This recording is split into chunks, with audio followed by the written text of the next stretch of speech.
Hi everyone, this is Morris and welcome sa aking vlog. For today's video nga ipag-uusapan natin kung ano nga ba ang mga dahilan kung bakit kahit mahal ka, iiwan ka pa rin ng isang tao.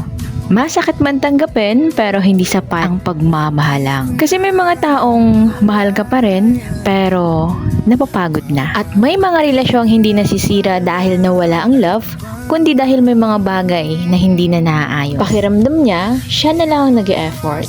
Siya ang umiintindi, siya ang nag-adjust, siya ang lumalaban. Habang ikaw, parang kampante na lang. That kind of imbalance breaks people.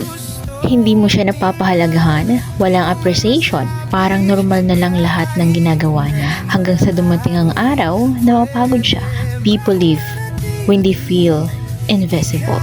Paulit-ulit mo siyang sinasaktan, parehong issue, parehong dahilan, parehong sakit. At kahit mahal ka niya, darating din siya sa puntong mauubos. Love survives mistakes, but not repeated disrespect.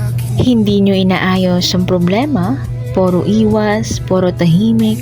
Akala nyo lilipas lang, pero habang tumatagal, lumalaki lang ang distansya nyong dalawa.